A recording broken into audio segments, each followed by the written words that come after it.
ऐ ईमान वालो, खर्च करो वो उम्दा और पाक माल जो तुमने कमाया है, और वो माल भी, उस माल में से भी जो हमने जमीन से निकाला। अगर आप किसान हैं, आपके पास खेती है, आपने फसल बाव किया, उसको पैदा किसने किया? आप बिजनेसमैन हैं, आपने जो कुछ कमाया है उसमें से उम्दा माल, या जो कुछ खेत में होता है उसमें से उम्दा माल, उसको निकालकर अल्लाह की राह में खर्च करो। मतलब खराब और रद्दी माल मत खर्च करो। जो चीज आपके नजर से उतर जाए, जो आपके इस्तेमाल के काबिल न रहे। पहले होता था ना, पुराने कपड़े दे दिए जाए, और लोग देते थे। भैया वो चीज जो तुम्हारी निगाह में खुद नहीं है, जो तुम खुद इसको काबिल इस्तेमाल नहीं समझ रहे हो, और उसको अल्लाह की राह में खर्च कर रहे हो, उसका कोई फायदा नहीं मिलेगा। जब तुम दो तो वो दो जो तुम्हें बहुत पसंद हो। तो ऐ ईमान वालो, खर्च करो अल्लाह की राह में वो पाक चीजें जो तुमने कमाया है, या वो जिसको हमने निकाला जमीन से। वला तयम्ममुल खबीस मिन्हु, और बेकार चीजों का इरादा न करो। तुनफिकून, जिसको तुम खर्च करते हो, वलस्तुम बिआखिज़ी, हालांकि तुम खुद भी ऐसे माल को नहीं कबूल करोगे अगर तुम्हें कोई दे। ये दरअसल उस वाक़े की तरफ इशारा है कि मदीने में जब मक्के से मुहाजिर सहाबा गए और वो लोग मस्जिद नबवी में रहते थे, उनका अपना कोई घर नहीं था, कोई मकान नहीं था, तो लोगों से जहां तक होता खिलाते पिलाते थे। तो कुछ ऐसे भी लोग थे, वहां तो उम्मन खजूर के बागात थे, लोगों के पास खजूर की खेतियां थी, जो वहां से एक दो खोशक काट के ले आए। खजूर का खोशा होता है ना, इतना बड़ा बड़ा, बहुत सारा फला हुआ, उम्दा लाके लगा दिया, लटका दिया। अब वो जो साहबी आते जाते थे उसमें से तोड़ लिया। लेकिन कुछ ऐसे भी लोग थे जो बेकार किस्म के खजूर, जिसकी बहुत ज्यादा कीमत नहीं, वो लाके लटका दिया करते थे। तो बहुत से लोग अच्छे से लटकाते थे, लेकिन कुछ लोग ऐसे भी थे जो रद्दी माल होता वो लाके लटका देते। साहबा आते, लाठी से उसमें मारते, ऊंचा लटका हुआ रहता था, झड़ता उसमें से गिरता, खा लेते थे। दो चार खाए, पानी पी लिया, नाश्ता हो गया, खाना हो गया, जिंदगी ऐसी बीत रही थी, गुर्बत थी। तो अल्लाह ने फरमाया कि ऐ ईमान वालों, अहले मदीना को मुखातिब किया कि रद्दी चीजें मत लाया करो, मत खर्च किया करो, उसमें कोई नेकी नहीं है। तुम सोचते हो बाजार में इसकी कीमत नहीं, चलो यही खर्च कर लेते हैं। उम्दा खर्च करो। उसके बाद साहबा मोहतात हो गए और उम्दा उम्दा खजूर ही लाने लगे। वअलमू अन्नल्लाह गनियुन हमीद, मोमिनो जान लो कि अल्लाह गनी है, तुम्हारे इस खर्च करने से भी बेनियाज है। वो चाहे तो इससे भी अच्छे अच्छे खिला सकता है। तुम ना भी करोगे तो भी अल्लाह अपने बंदे को जिंदा तो रखेगा ना खिला के। अश-शैतान याइदुकुमुल फ़क्र व यअमुरुकुम बिल फ़हशा, शैतान तुम्हें मोहताजी का डर दिलाएगा।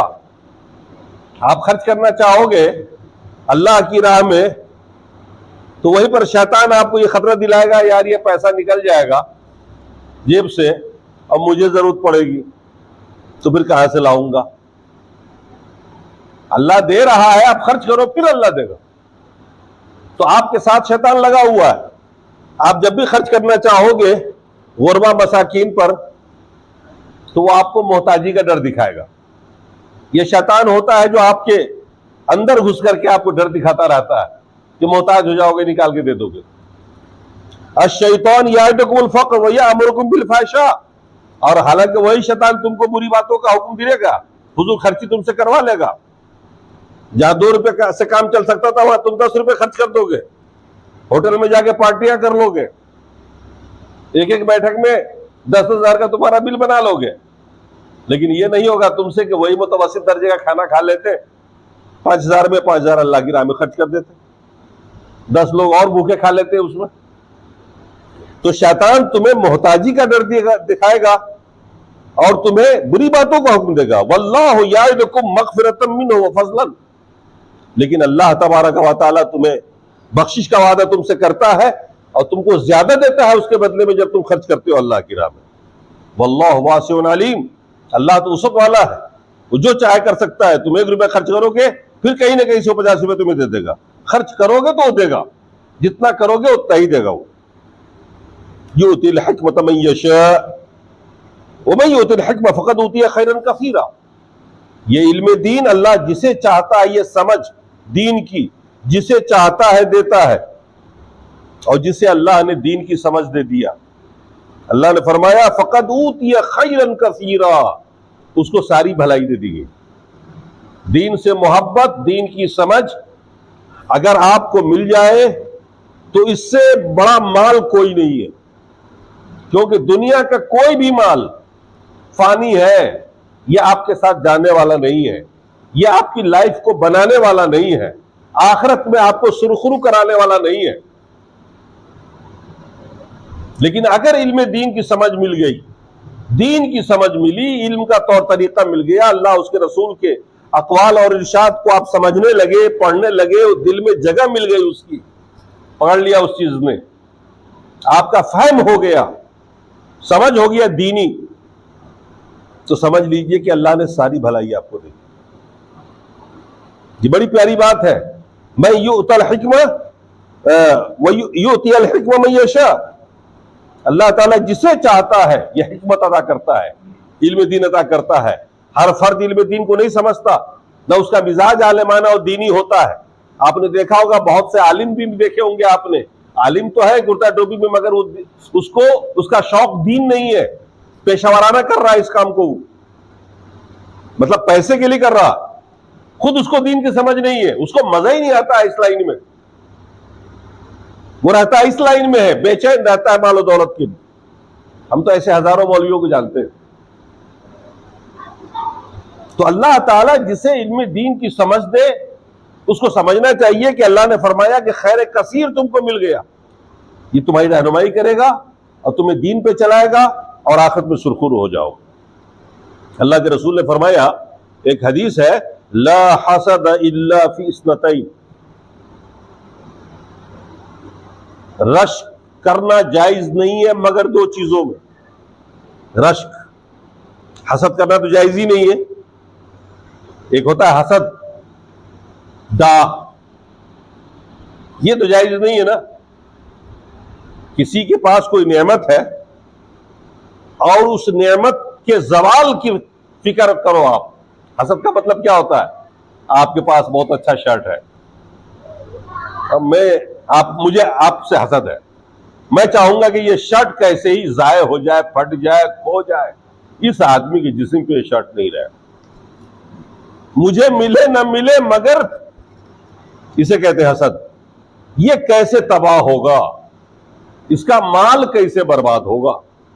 किसी की शान और शौकत को देख के जलते हैं ना, ये हसद कहलाता है। ये तो जायज ही नहीं किसी भी हाल में कि एक मोमिन से हसद करे।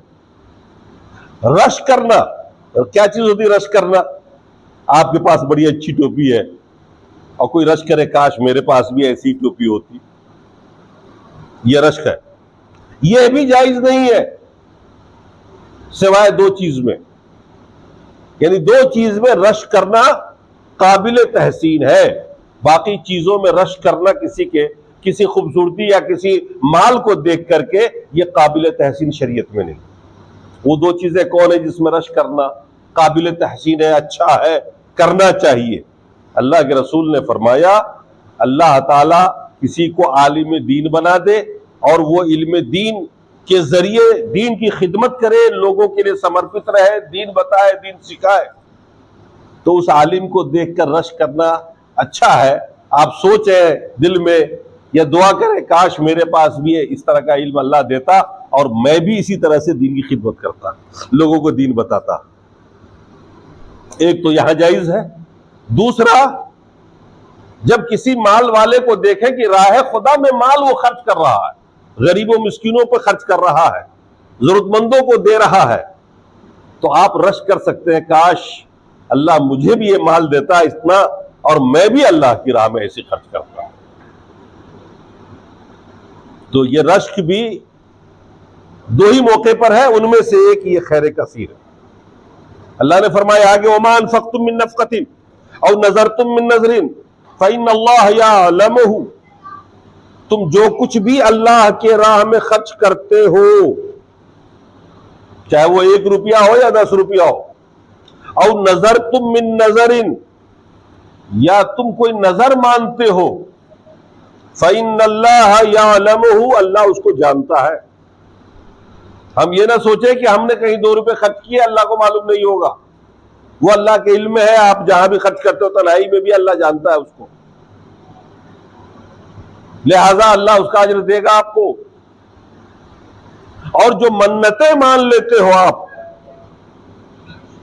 जैसे नफका इबादत है, खर्च करना अल्लाह की राह में इबादत है, उसी तरह से मन्नत मानना भी इबादत है।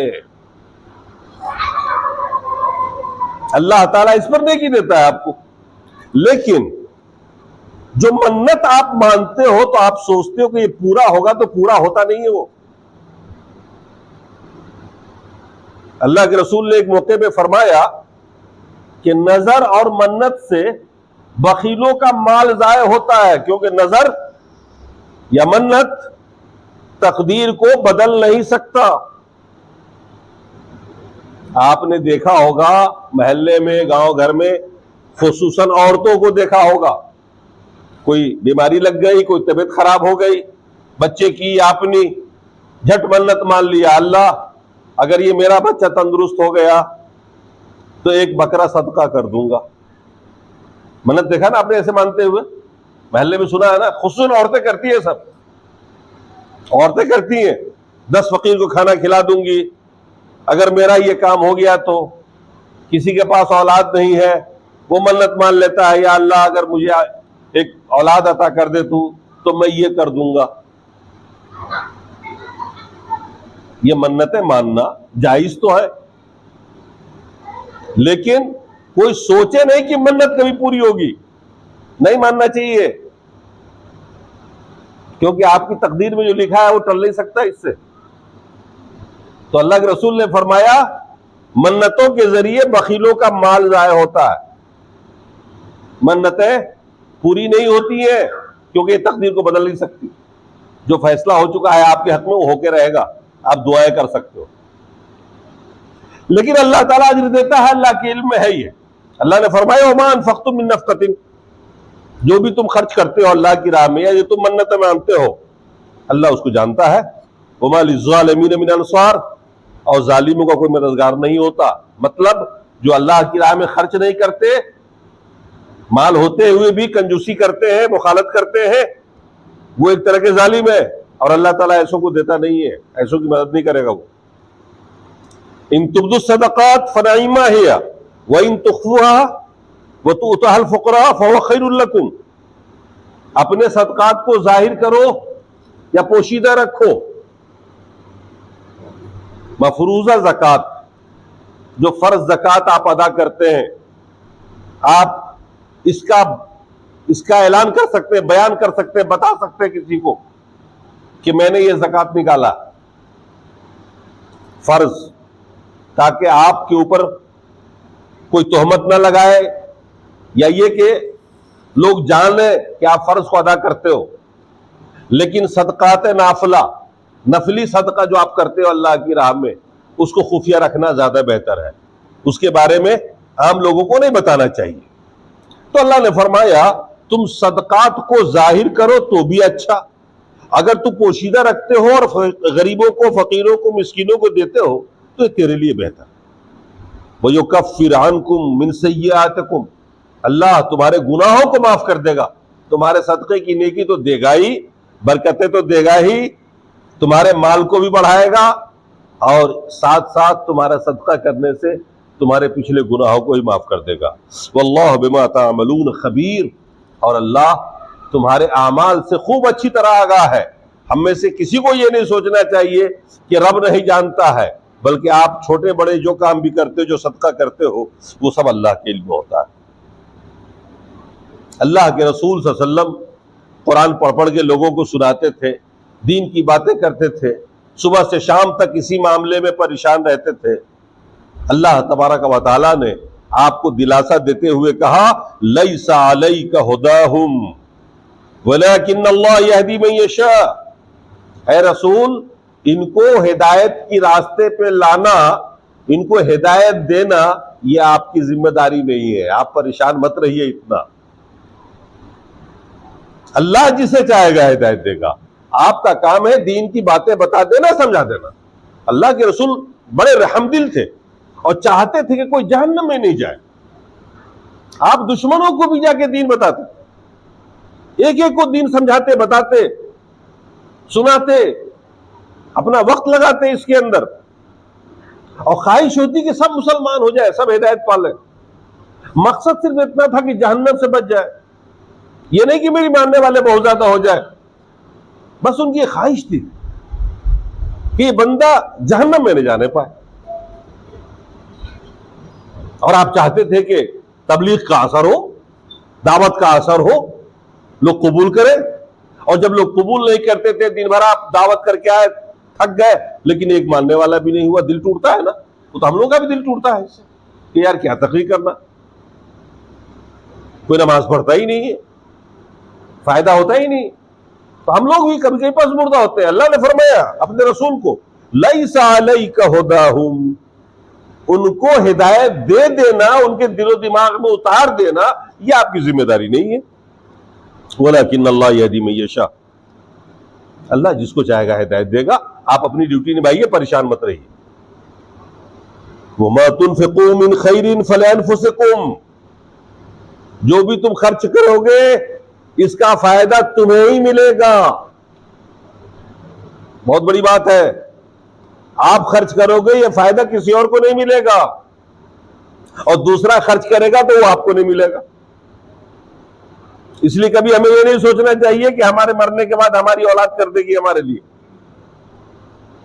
हमें जो करना है खुद कर लें।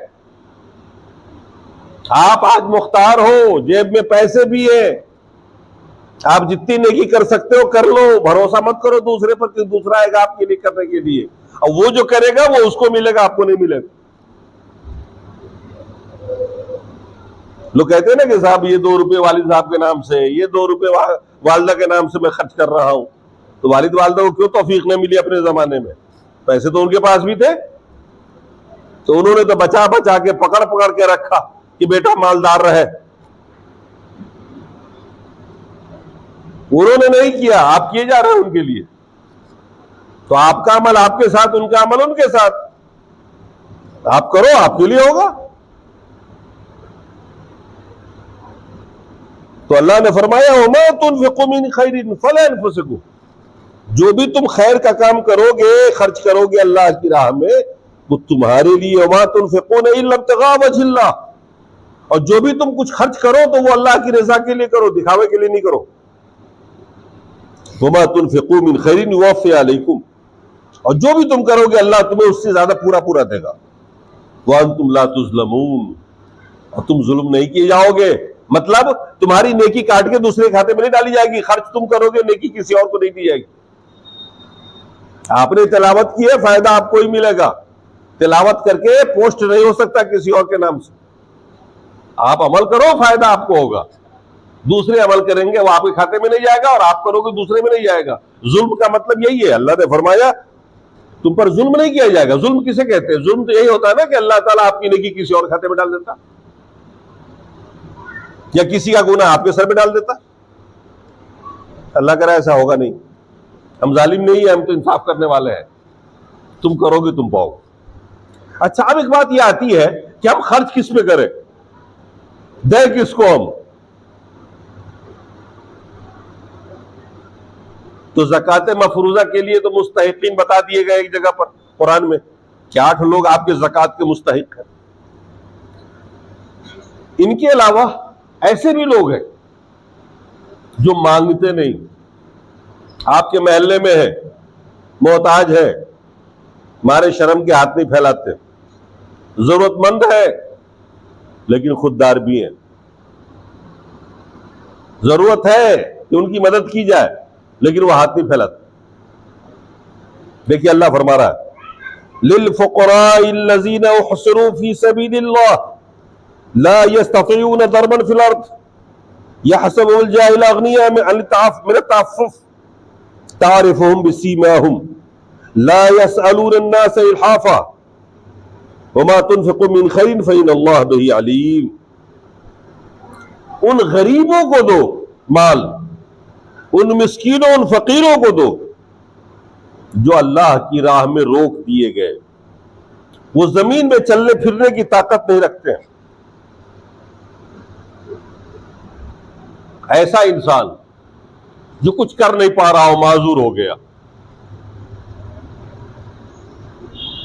ये जिसके सामने रुकावट खड़ी हो गई, ये जिसके दुश्मन बहुत है, जो कमा नहीं सकता या उसके पास पूंजी भी नहीं है कुछ करने के लिए, करना तो चाहता है मगर गिर गया वो मुसीबत में हर तरफ से, और गरीब है, मिस्किन हो गया, वो पूंजी भी नहीं है कुछ करने के लिए, मजदूरी करता है लेकिन बच्चों के पेट नहीं भरते, बच्चे ज्यादा है, खर्चा ज्यादा है, 300 रुपये मजदूरी मिली, खाने वाले बच्चे 10 है घर में, जाहिर सी बात है पूरा नहीं पड़ेगा। अब ऐसे लोगों पर खामोशी से, अच्छा सुनिए आगे अल्लाह फरमा रहा है, यहसबुहुमुल जाहिल अगनिया, जानकार लोग ये समझते हैं कि तो मालदार आदमी है, कभी इसने कहा ही नहीं हमको, मांगा ही नहीं, वो मांग नहीं रहा है, इसलिए जाहिल आदमी यही समझता है कि इसका घर तो खूब अच्छा चल रहा है, खा पी रहा है, कभी भीख मांगते हुए देखा भी नहीं उसको। आप नादान है, आपको खुद भी सोचना चाहिए, 300 रुपये मजदूरी कर रहा है ये, 10 बच्चे घर में, बीवी है, वालिदैन है, 300 रुपये में कैसे गुजारा हो जाता होगा। भाई रोटी चावल भी तो खाएगा कम से कम सब्जी के साथ, तो 300 रुपये पूरे नहीं पड़ेंगे, बाकी चीजें तो छोड़ दीजिए जो लवाज़िमात जिंदगी हम लोग करते हैं, चाय वाय ये वो। तो अल्लाह ने फरमाया कि वो जो नादान है, समझते नहीं है, और वो उनके ना मांगने की सबब से, हाथ ना फैलाने की सबब से उसको मालदार समझ रहे हैं। तारिफुहुम बिसीमाहुम, तुम उनकी अलामतों से पहचान लोगे। वो अलामतें क्या है जो मैंने इशारा किया आपको ना, आप देख लोगे उनकी आमद क्या है और उनका खर्चा क्या है, और आप खुद गुना भाग करके समझ सकते हो कि इस चीज का खर्चा पूरा होता है कि नहीं हो रहा। इलाज करवा रहा है, बीमार है, और आप देख रहे हो कि इसके पास कोई ऐसी इनकम नहीं है जिससे इसका इलाज हो सके, लेकिन फिर भी बेचारा कर्जा लेके कहीं से जैसे तैसे अपना चल रहा है। जरूरत है ऐसे मौके पर कि ऐसे गुरबा की मदद की जाए, वो नहीं मांगने के लिए आए, चुपके से जाके उसको पकड़ा दिया जाए। अलामतों से पहचान लीजिए, मेरे मोहल्ले में है ये, आपके कुर्ब जवार में रहता है, या आपके जानने वाले हैं, लेकिन वो मोहताज है, मांग नहीं सकते खुददारी की वजह से। ऐसे बहुत लोग मिलेंगे आप। अल्लाह ने फरमाया तारिफुहुम बिसीमाहुम, तुम अलामतों से उनको पहचान लो। या ला यसअलून अन्नास इल्हाफा, वो चिमट कर सवाल नहीं करते। आपने देखा होगा कभी ऐसे लोगों को, अगर वो दबे लफ्जों में आपसे कुछ मांग भी लिया और आपने नहीं दिया, दोबारा वो कहेंगे नहीं। और ऐसे लोग भी रोज मिलते हैं, भीख मांगने आते हैं यहीं पर, जो चिमट जाते हैं, पीछे पड़ जाते हैं। तो ये जो चिमट के सवाल करते हैं ये मुस्तहिक नहीं है, मुस्तहिक वो है जो आपसे चिमट के सवाल नहीं करते, जो शर्म हया में डूबे हुए हैं और एक चुपके से आपके कान में कहा, आपने दिया तो ठीक, नहीं दिया तो खामोशी से चल दी। तो जरूरतमंदों को देखो आप कि जरूरतमंद कौन होता है और पेशावर मांगने वाला कौन होता है। आपसे यह कहा जा रहा है कि जरूरतमंद का ख्याल रखो, अलामतों से पहचानो। हो सकता है आपके पड़ोस में हो, आपके मोहल्ले में हो, आपके रिश्ते में हो, आपके सगे हो, यहां नहीं कहीं और हो, मांगते नहीं हो, हाथ ना फैलाते हो, लेकिन मोहताज हो, अंदर से जरूरतमंद हो, इनकी मदद की जाए। वमा तुनफिकू मिन खैरिन फइन्नल्लाह बिही अलीम, और जो कुछ भी तुम खर्च करोगे अल्लाह की राह में, तो अल्लाह तो खूब जानता है ना। तुम चुपके से दे के आओगे, ऐसा नहीं कि अल्लाह को इल्म नहीं होगा, अल्लाह तो देख रहा है, वो खूब जानता है और तुम्हें इसका बदला देगा। अल्लज़ीना युनफ़िक़ूना अम्वालहुम बिल्लैल वन्नहार सिर्रन व अलानिया, जो लोग अपना माल खर्च करते हैं एलानिया, चाहे छुप करके, चाहे पोशीदा, रात में या दिन में, फलहुम अजरुहुम इंद रब्बिहिम, उनका अजर उनके रब के पास रखा हुआ है। वला खौफुन अलैहिम वला हुम यहज़नून, और ऐसे लोगों पर न कभी खौफ होगा, न ऐसे लोग गमगीन होंगे। तो ये सब जो आज और कल 2 दिन बयान हुआ है, ये माली इबादत है। अल्लाह ने अगर माल दिया है, फरावानी दी है, तो हमें ऐसे मौके पर और खुसूसन रमजान के महीने में हमें माली इबादत भी ज्यादा से ज्यादा करनी चाहिए, क्योंकि ये महीना बहुत गनीमत इसलिए है कि हमें हर चीज की जो नेकी है वो गुनागू होके मिलता है, 700 गुना, उससे भी ज्यादा। आम दिनों में भी खर्च करेंगे तो अल्लाह ताला हमें अजर देगा, साल भर करते रहे, और अल्लाह आपके अखलास को देख करके आम दिनों में भी 700 गुना कर देगा, ऐसी बात नहीं है। लेकिन रमजान की माह मुकद्दस में खुसूसन लोग खर्च ज्यादा करते हैं, करना भी चाहिए, और ऐसे लोगों का ख्याल रखना चाहिए कि आज उनकी यहाँ ईद करीब है और कैसे उनके घर में ईद होगी, जिनके पास इनकम नहीं है। बच्चे तो उनके पास भी है ना, हम सब लोगों ने कपड़े बनाए हैं, उसके पास कपड़े नहीं है, आप कपड़े ही बनवा देते, आप उनकी ईद के लिए सेवैया और कुछ खाने पीने की चीज ईद वाले दिन वही पहुंचवा देते। अपने यहाँ फर्दन फर्दन लोग सदका अदा करते हैं, जहां तहां फित्र अदा कर देते हैं। हम कलकत्ता में थे, हम दुरुस्त देने के लिए जाते रहते हैं, हम वहां पर भी, तो वहां देखा हमने कि सारे लोग एकजा कर लेते हैं 20 तारीख को अपनी ज़कात और अपने फितरात को। मस्जिद के जितने नमाजी हैं अपने महल्ले भर से इकट्ठा करते हैं और फिर उसका वो बनाते हैं, वो पैकेट बनाते हैं, और जितने भी गुरबा है उसकी लिस्ट बना लेते हैं ऐसे सारे लोगों की, और बोरा भर लेते हैं। उसमें हर तरह का आइटम होता है, ऊपर से कुछ नकद भी होता है उसमें कपड़े के लिए, और ऐसे लोगों को खामोशी से घर पहुंचा के आ जाता है। काम बहुत बड़ा हो जाता है, 2-4-10 दिन का खर्चा हो जाता है। ईद के दिन की तैयारी होती है, उसमें सेवैयां भी होती है, चीनी भी, और ये भी और वो भी, गोश्त के लिए और बाकी कपड़ों के लिए पैसा होता है ऊपर से, वो इकट्ठे करते हैं उस काम। तो कम से कम एक महल्ले के लोग एक महल्ले की खुशहाली तो ला ही सकते हैं। हम पूरे शहर की नहीं ला सकते, महल्ला वाइज ही अगर इस काम को कर दे आदमी रमजान के रमजान, तो पूरे महल्ले में ऐसे गुरबा जो होंगे वो मायूस नहीं होंगे। और अगर हर महल्ले में मुसलमान ऐसा कर ले तो किसी को भीख मांगने की जरूरत नहीं पड़ेगी। अब ये बाहर से जो भिखारी आ रहे हैं पेशा वाराना, तो उनको भी मायूस ना किया जाए, 2 रुपए देके उनको भी वापस किया जाए, 10 रुपए 5 रुपए देके उनको भी वापस कर दिया जाए, लेकिन वो मोहताज होते नहीं है, वो पेशा वाराना करते हैं। तो हमें इस बात का भी ध्यान रखना चाहिए कि जो लोग पेशा वाराना करते हैं उनको देख के उनका लालच न बढ़ाया जाए, उनको प्रोत्साहित न किया जाए, क्योंकि उनका लालच बढ़ जाता है, फिर वो यही काम करते हैं साल भर। हमें चाहिए कि हम चीज को जरूरतमंदों के पास पहुंचाएं ताकि अल्लाह ताला हमें और आपको अजर दे।